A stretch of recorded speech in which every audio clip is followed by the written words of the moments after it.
Ils pensaient contrôler le terrain, mais quelque chose a dérapé, vite et sous leurs yeux.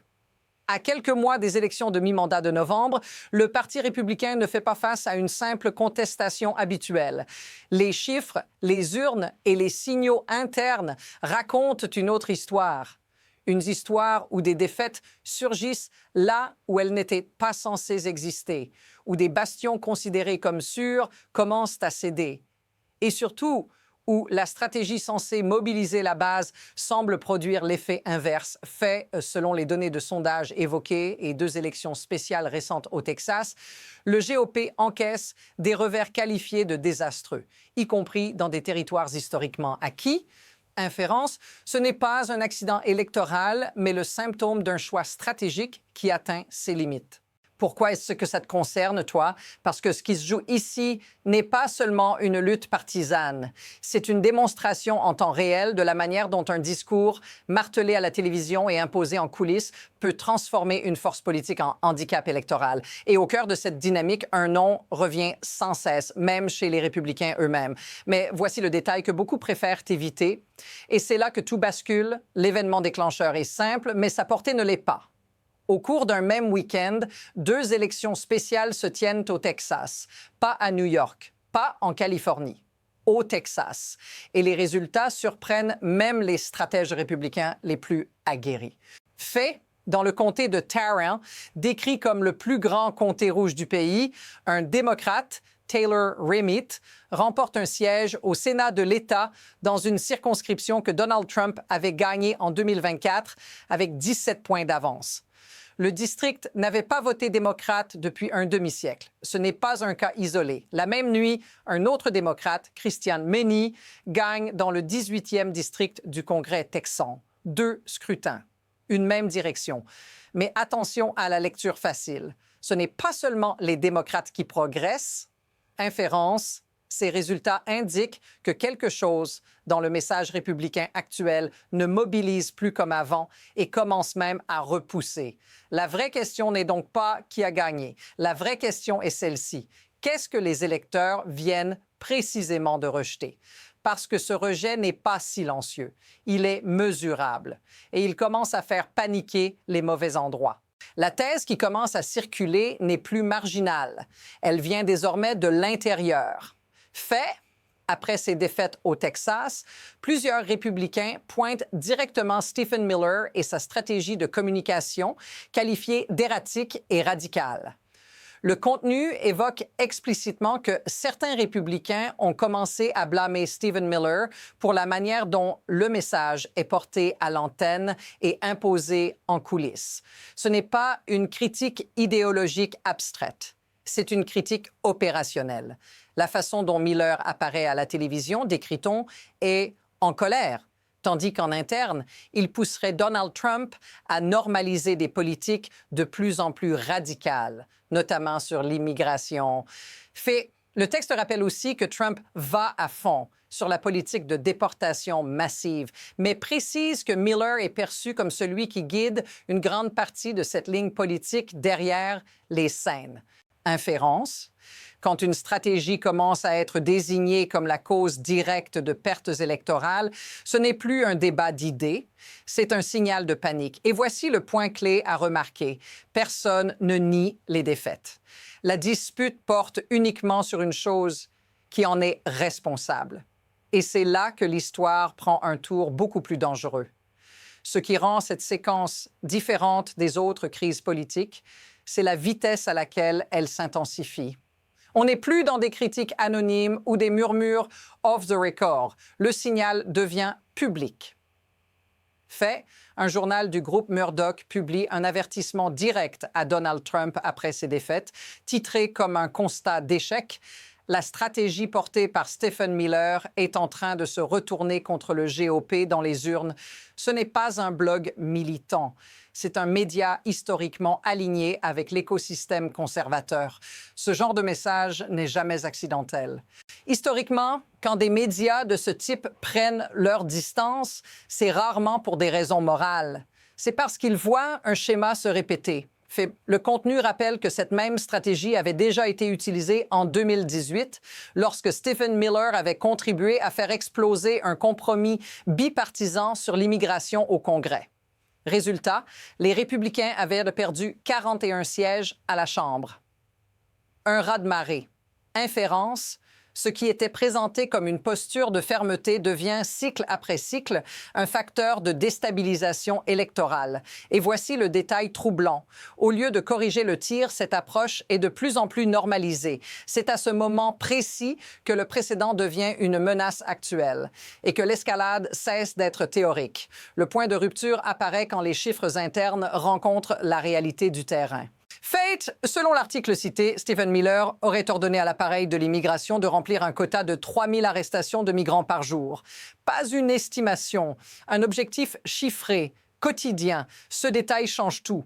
Pourquoi? Parce qu'il n'existe pas, par définition, 3000 migrants criminels à arrêter chaque jour. Fait, le texte précise que ce quota était voué à provoquer des intrusions d'agents dans des domiciles et des entreprises avec des violations de droits constitutionnels simplement pour atteindre le chiffre imposé. Ce n'est plus une politique, c'est une mécanique. Et c'est là que la contradiction devient visible.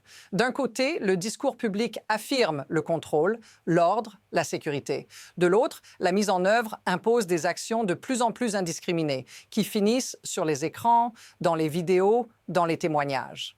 Inférence, ce que les électeurs rejettent n'est pas seulement la dureté affichée, mais le chaos concret qu'elle génère. Remarque ce que personne ne conteste. Le quota existe. Le débat ne porte plus sur la légitimité, mais sur les dégâts. À partir de là, le récit échappe à ceux qui l'ont lancé. Et quand une stratégie commence à produire des images qu'elle ne contrôle plus, la crise change de dimension et tout s'accélère presque en même temps. Fait, alors que les défaites électorales s'accumulent et que la stratégie de Stephen Miller est publiquement mise en cause, Donald Trump montre des signes de repli erratique.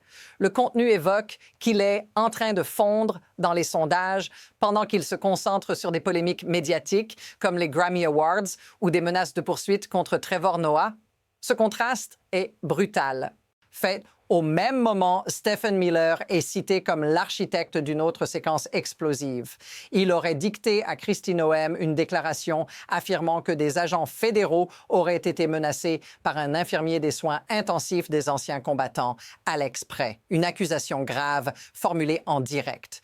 Puis vient le retour en arrière. Les rôles se brouillent, les responsabilités se renvoient. Et pendant que la communication déraille, une autre crise surgit en arrière-plan. Fait, une plainte de lanceur d'alerte visant la directrice du renseignement national, Tulsi Gabbard, est décrite comme si sensible qu'elle serait enfermée dans un coffre-fort, avec des mois de tractation pour savoir comment informer le Congrès. Inférence, ce n'est plus une crise isolée, c'est une accumulation de foyers incontrôlés. La pression monte. Le contrôle diminue et la question devient inévitable. Que se passe-t-il si cette dynamique continue encore quelques mois? À ce stade, l'histoire cesse d'être abstraite et commence à toucher le quotidien. Parce que derrière les stratégies, les quotas et les plateaux télé, il y a des conséquences concrètes. Fait, le contenu décrit des intrusions d'agents dans des maisons, des entreprises, des lieux de travail, déclenchées par la nécessité d'atteindre des chiffres imposés. Pas après une enquête ciblée, pas après une condamnation, mais parce qu'un quota doit être rempli chaque jour.